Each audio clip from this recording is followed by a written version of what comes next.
friends, I Dharminder Soni once again welcome you to my YouTube channel PDS Classes.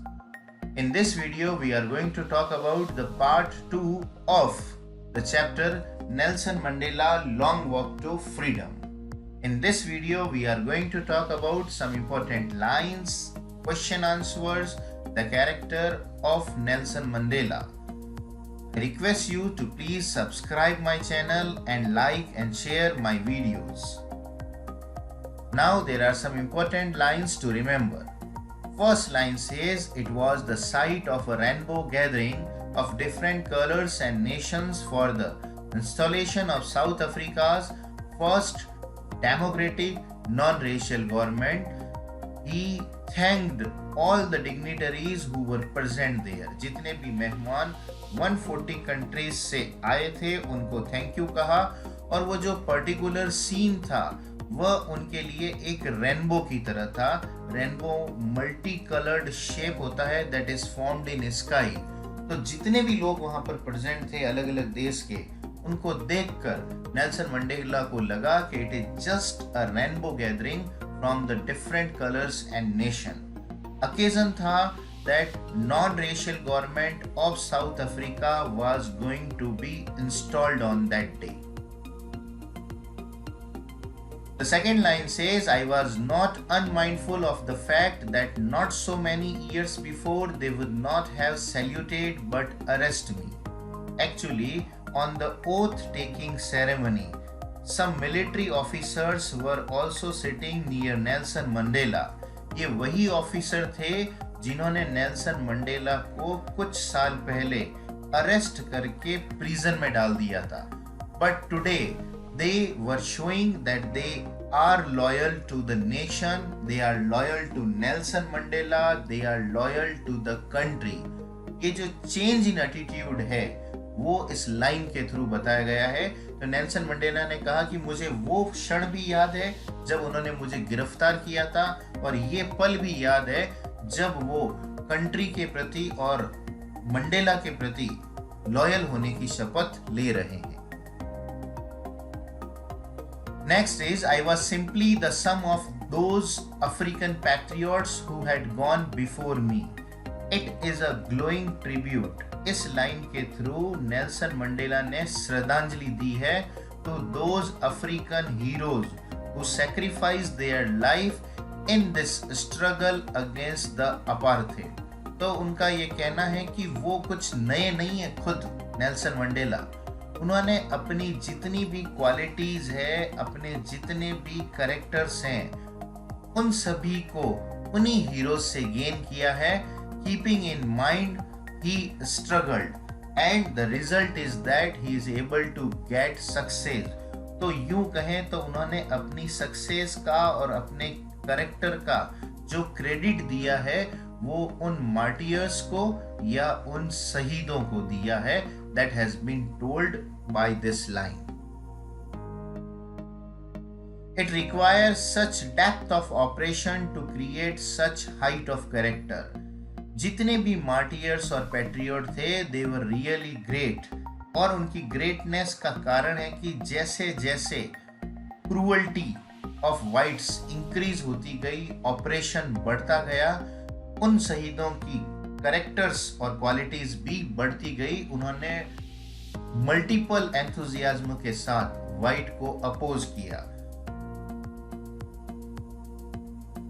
My country is rich in minerals and gems that lie beneath its soil, but I have always known that its greatest wealth is its people. It is again a praise or tribute to the living people of South Africa. South Africa के लोगों के बारे में उन्होंने कहा है कि मेरे देश की जो सबसे बड़ी संपत्ति है वो मेरे देश के लोग हैं. ऑल्दो उस कंट्री में मिनरल्स और जेम की कोई कमी नहीं है, लेकिन उनसे ज्यादा इंपॉर्टेंट मंडेला के लिए अपनी कंट्री के लोग थे, वो मिनरल्स नहीं थे. तो दैट इज अ ट्रिब्यूट और praise of the people who are present there. I learn that courage was not the absence of fear but the triumph over it. दोस्तों ये लाइन आपको याद रखनी है नेल्सन मंडेला ने इस लाइन में करेज, बहादुरी को और हिम्मत को डिफाइन किया है। उन्होंने कहा जो हिम्मत होती है, it is not the absence of fear, it is the triumph over it. अगर आप किसी डर के ऊपर जीत हासिल कर लेते हो, it means that you are courageous. The brave man is not he who does not feel afraid, but the real brave man is he who conquers that fear. जो डर को जीत ले वही रियली हीरो है और ब्रेव पर्सन होता है। इसी डर को जीतने की कोशिश की नेल्सन मंडेला ने। In 7 point he tells that people must learn to hate if they can be taught to hate. अगर उन्हें सिखाया जा सकता है how to dislike the people, तो मंडेला ने कहा सिखाओ, क्योंकि अगर लोग हेट करना सीख सकते हैं, it is very natural for them to learn to love other people. तो उन्हें प्रेम करना भी सिखाया जा सकता है। That's why it would not be very difficult to gain that day when the black will love the white and the white will love the black. Now there are some important questions. What is the contribution of Nelson Mandela in the struggle for independence? Or draw the character sketch of Nelson Mandela.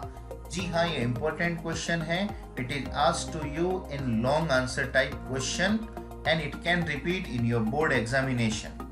Nelson Mandela is a national hero and a true patriot. एक सच्चे मायने में देशभक्त है। कैसे देखते हैं? He continuously struggled against the racial regime. ये वो गवर्नमेंट है that was formed by the white people in South Africa. He suffered numerous torture. कई तरीके से उन्हें टॉर्चर किया गया प्रिजन में for the respect and right of the black. For him, the greatest wealth of South Africa is her people. उसके लोग हैं। ये जो हर वर्ड है, उन्होंने अपने देश को मातृभूमि माना है। That's why for motherland her word is used. तो नेल्सन मंडेला ने ब्लैक के लिए जो स्ट्रगल किया है, अपनी कंट्री को जिस तरीके से फ्री करवाया है, then we can consider that he was a true patriot.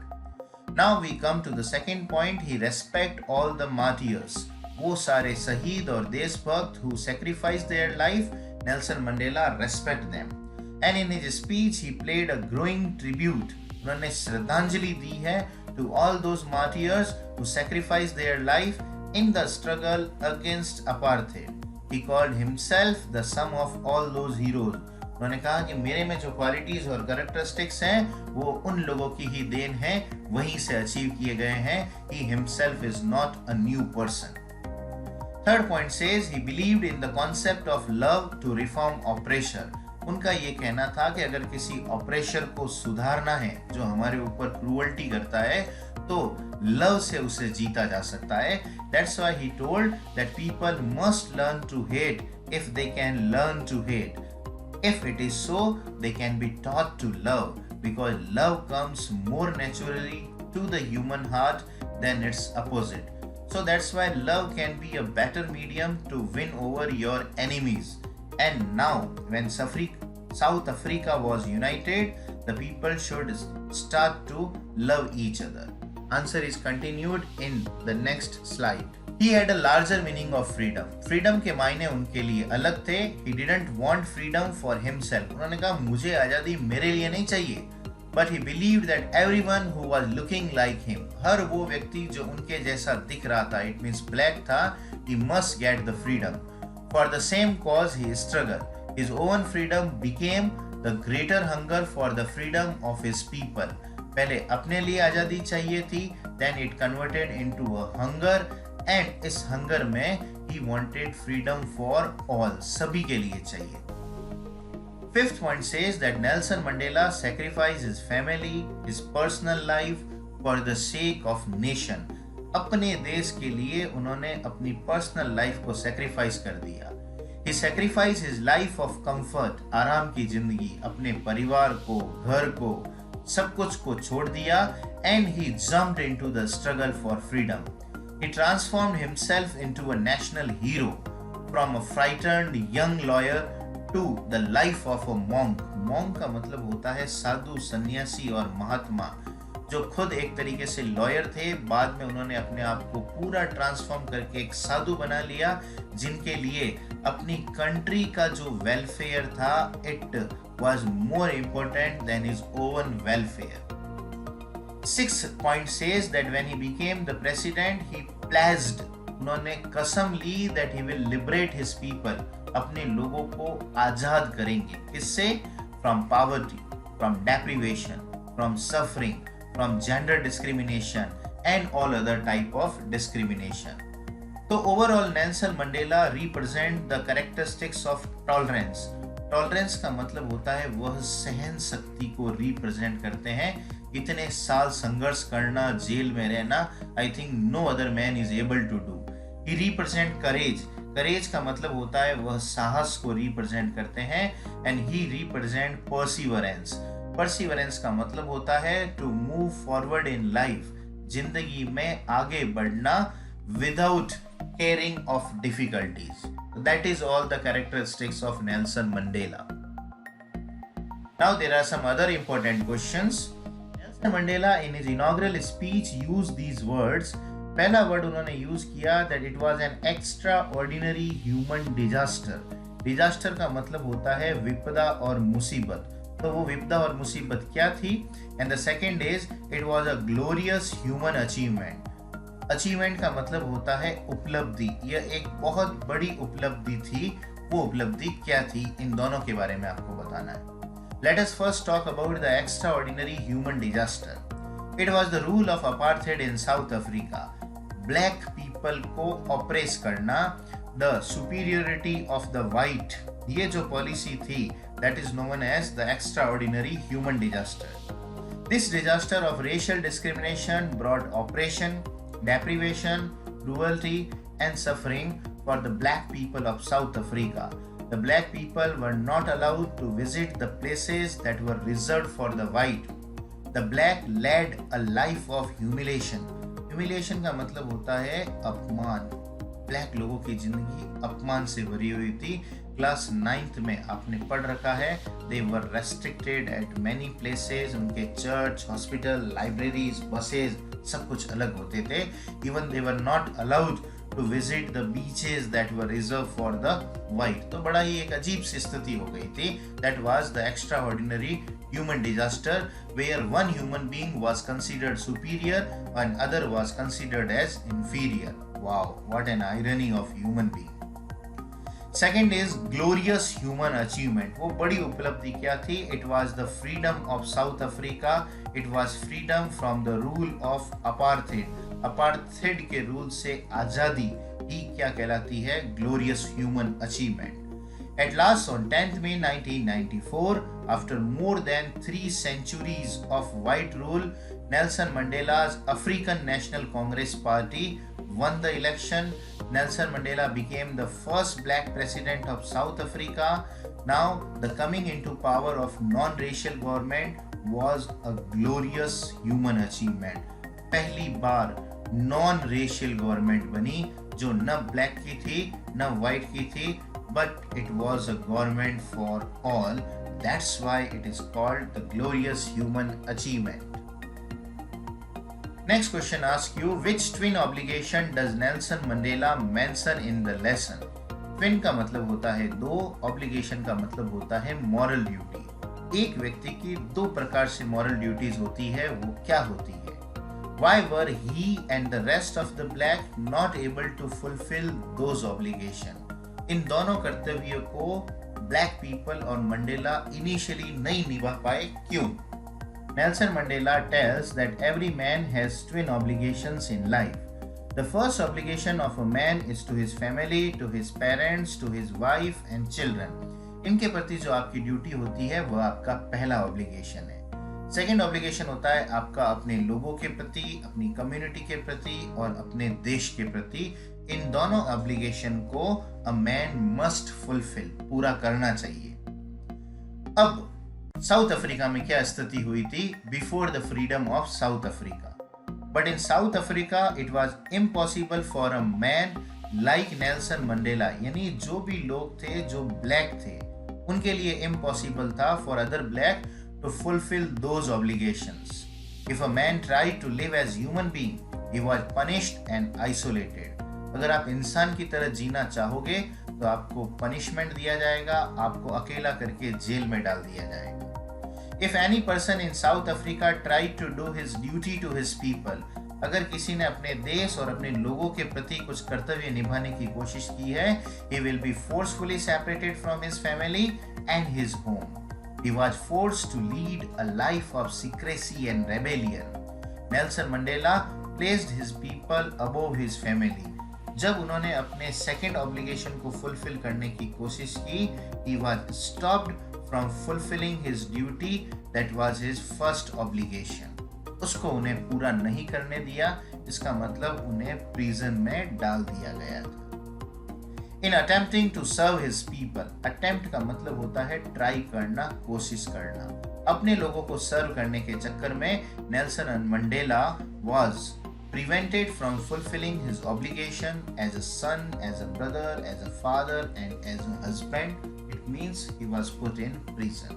तो ये दो obligation है, आपको याद रखना है.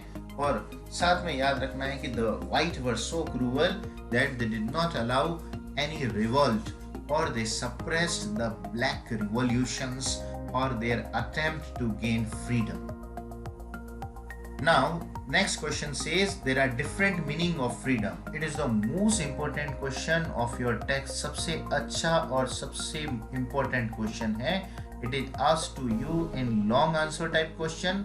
अगर ये आपको शॉर्ट में पूछा जाए तो आपको बॉयहुड फ्रीडम अलग याद करनी है, एज अ स्टूडेंट अलग याद करनी है and as a young man in Johannesburg ये अलग याद करना है. Now the sentence in inverted comma says that I was not born with a hunger to be free. I was born free. Free in every way that I could know. तो पहले तो Mandela को लगा कि वो free है, but later जैसे जैसे वो ग्रो होते गए उन्हें लगा that he does not have those freedom which is really needed for human life. तो अलग अलग मीनिंग क्या थे फ्रीडम के, let's see. The first point talks about the boyhood freedom. बचपन में उनके लिए फ्रीडम का मतलब था it meant freedom to run in the fields near his mother's hut. जितने भी एग्रीकल्चरल फील्ड थे वहां पे दौड़ना, to swim in the clear stream that ran through his village, to roast mealies under the stars, ride on the broad back of slow moving bulls. He says that as long as he obeyed his father and followed the customs of his tribe, he was not troubled by the laws of man and God. तो कुल मिला के उन्होंने अपने mummy papa की बातों को माना, कस्टम्स और ट्रेडिशन को फॉलो किया, किसी ने उनको कुछ नहीं कहा, उनकी फ्रीडम को रोका नहीं गया. तो ये उनकी बॉयहुड फ्रीडम थी. नेक्स्ट, एज अ स्टूडेंट, ये ट्रांजिटरी फ्रीडम है. दोस्तों यहाँ पे जो वर्ड है ट्रांजिटरी, इसका मतलब निकलता है टेम्परेरी, जो कुछ समय तक चले, that does not last for long. तो वो फ्रीडम क्या थी? As a student, he wanted freedom only for himself. The transitory freedom of being able to stay out at night, रात को बाहर रुको, read what pleased to him and go wherever he chose. लेकिन जब वो बड़े हुए as a young man in Johannesburg, he desired for the basic and honorable freedom. ये बेसिक और ऑनरेबल फ्रीडम कहती है to achieve his potential of earning his keep, of marrying, having a family and freedom not to be obstructed in lawful life. उन्होंने कहा अगर मैं कानून के हिसाब से चलता हूँ तो मेरे को कोई रोके नहीं. लेकिन जब वो और बड़े हुए तो उन्हें पता चला that he was stopped from getting those freedom. From there he had hunger for freedom. In short समझिए, उन्हें लगा कि जब उन्होंने फेलो ब्लैक के राइट्स के फ्रीडम की बात की, at that time he was stopped. वो आज़ादी उन्हें मिली नहीं कि उन्हें वही राइट मिले जो वाइट पीपल एंजॉय कर रहे थे. वहां से उनके मन में a hunger for freedom developed and he struggled. तो आगे मीनिंग उसका चेंज हो जाएगा. नाउ उनके लिए फ्रीडम का मतलब खुद के लिए फ्रीडम नहीं है, it will be freedom for all the black people. End of the chapter. I hope you were able to understand. Thank you. Jai Hind.